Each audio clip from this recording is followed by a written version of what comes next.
این هفته خبر تو خبر داره براتون از عظمای آشولاشی که بعد از کلی مارمولک بازی تازه یادش افتاده که حرفشو بد فهمیدن. بنده یه وقتی چند سال قبل از اون گفتم نرمش قهرمانانه بد فهمیده شد. انعطاف یه جایی لازمه باعث انجام بگیره.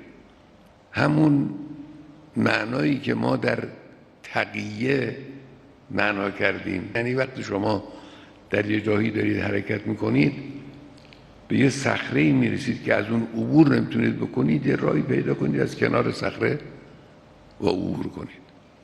این انعطاف یعنی این. عظما در حالی به روزخونی برای سفرا و دم و دستگاه خارجش رو آورده که وزارت خارجش حسابی اوراق شده و توی تلویزیون کشورهای دیگه زرافش رو اینطوری مسخره میکنن. من İranın xarici işləriyle məşğulam ağa. Yox, gəlin vurğunu belə düz vurum. Siz ümumiyyətlə bilirsiniz nə işlə məşğulsunuz? Bəli ağa, mən işimi xətmən bilirəm. Lap yaxşı. Elə isə bizim şovda iştirak etməyə hazır mısınız? Sağ olasınız. Yəni bəli. Sağ olasınız. Onda milyonların şovusu sizin üçün başladı. Sağ olasınız. اینطور که پیداست بعد جوری چرت عظما رو پاره کردن.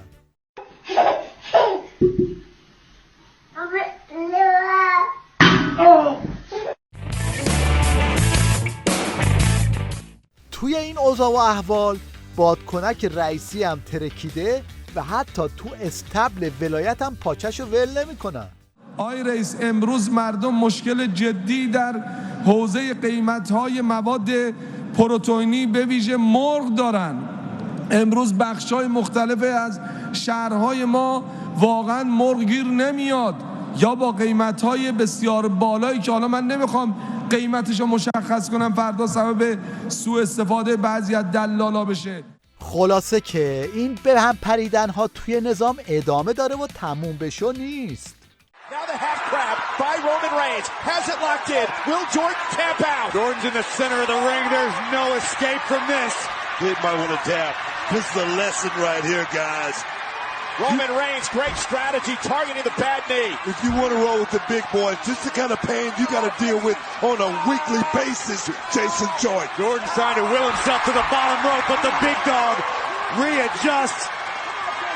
We in question whether the knee was on or the set coming into this matchup. تیوی ریش مناظره اقتصادی گذاشته، از توش یه چنین اعترافایی زده بیرون. اصلا بخش خصوصی ما نداریم. یه بخش خصوصی ضعیف تو سری خورد درست کردن. بخش خصوصی کجا بود؟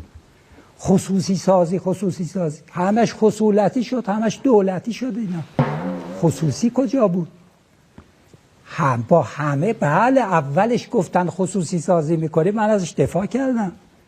بعد دیدم همش بازیه، بعد دیدم همش دولتیه، دولت پشتشه. اسم خصوصی سازی رو گذاشتن واگذاری به کی؟ واگذاری به عمه و خاله و پسر عمو پسر خاله. اینجوری شد دیگه. این هم یه تصویر شماتیک از شیوه دزدی آخوندا از جیب مردم.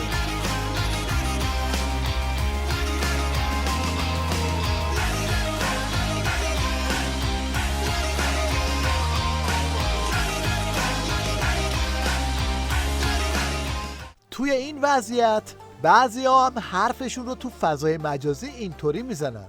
حق ما رو خوردن یه دونه پول ما رو بردن رندونه بردن تو خارج بی بهونه سرمون سنگم بباره میگیم عیبی نداره خدا خودش رحیمه.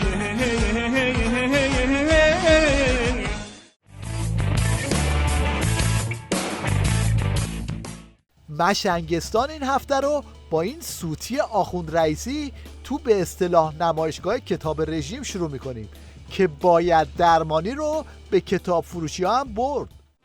رئیس جمهور در بازدید از نمایشگاه بین المللی کتاب تهران: کتاب باید ارزان و به سهولت به دست همه برسد.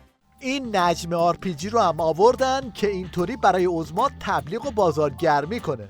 که حضرت آقا تشریف آوردن دقیقاً همین پوشش میده.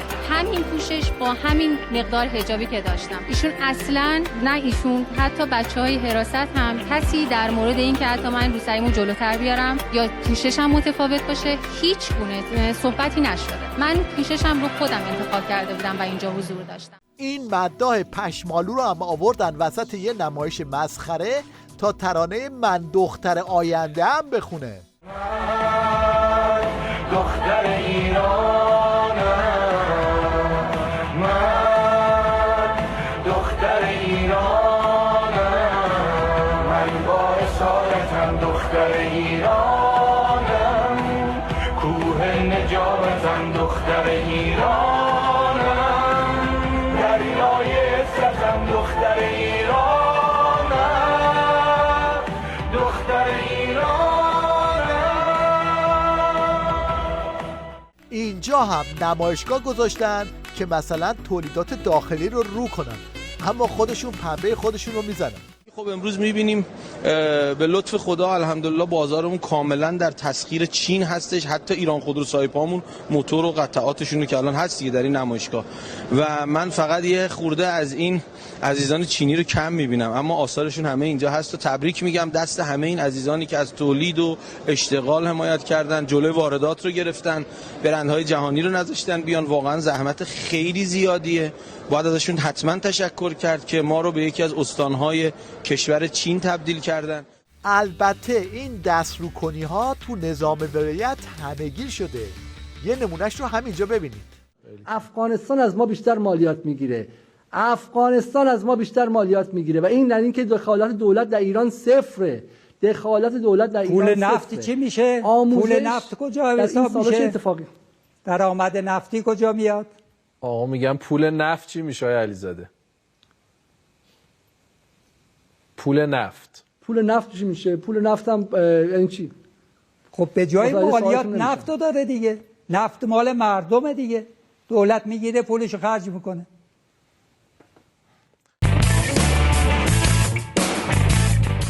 وضع عظما به قدری خراب شده که پسر مشنگ دشخیم حمید نوری هم اومده توی تیویریش تا اینطوری ننه من غریبم بازی در بیاره.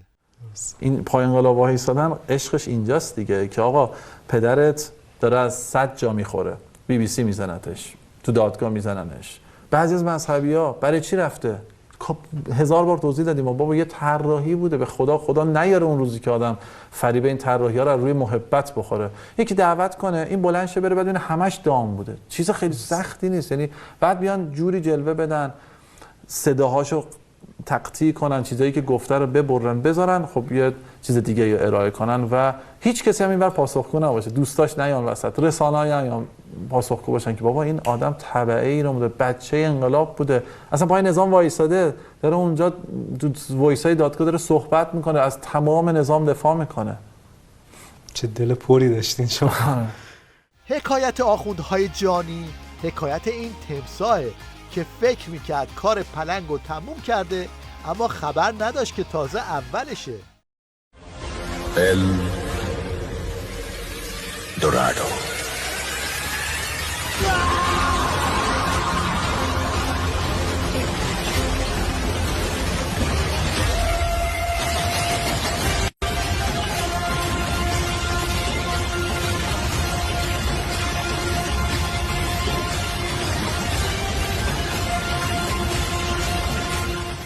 حمید نوری که یه دشخیم جز تو قضایی آخوندا بوده، الان وضعیت طوری شده که این اژه گوشخوار که سردشخیمشون هست هم وقتی میره توی جمعی به این روز میفته. یکی از مسائلی که در سال گذشته پیش اومد مسائل هم اغتشاشات بود هم اعتراضات. حالا عنایت که نفرمودی، گفتم هم اغتشاشات بود هم اعتراضات. اموال مردم خسارت خورد، به ضرر بود، دشمن سوء استفاده کرد، به ضرر بود. به این آخوند گوشخوار باید گفت بهتره درباره قیام از فعل ماضی استفاده نکنی چون ادامه داره. تا دیکتاتور رو کاره قیام ادامه داره، تا دیکتاتور رو کاره قیام ادامه داره، تا دیکتاتور رو کاره قیام ادامه داره، مستان به خون یاران بله اینا قدرت مردم رو دست کم گرفتن یه تلنگر مردم برای لرزوندن کل این دم و دستگاه کافیه. 是时候表演真正的技术了。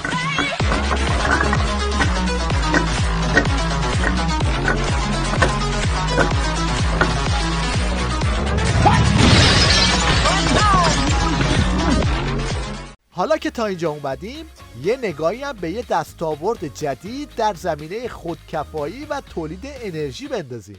هر جا که نیاز به نور پیدا کردین یه دونه گردوی درشت بردارین، نصف لیوان بیشتر آب، یه خورده نمک بریزید داخلش با آبرادیات، خیلی کم، زیاد نمیخوای بریزید، یه همه ریز بزنید. حالا گردوه رو بندازین داخلش. ببینید به همین صورتی که مشاهده میکنید گردو براتون نور تولید میکنه به همین آسونی.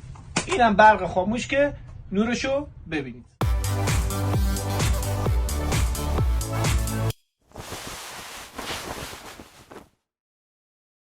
اگر تا حالا نحوه صداگذاری کارتون ها رو ندیده بودید اینجا به صورت زنده ببینید.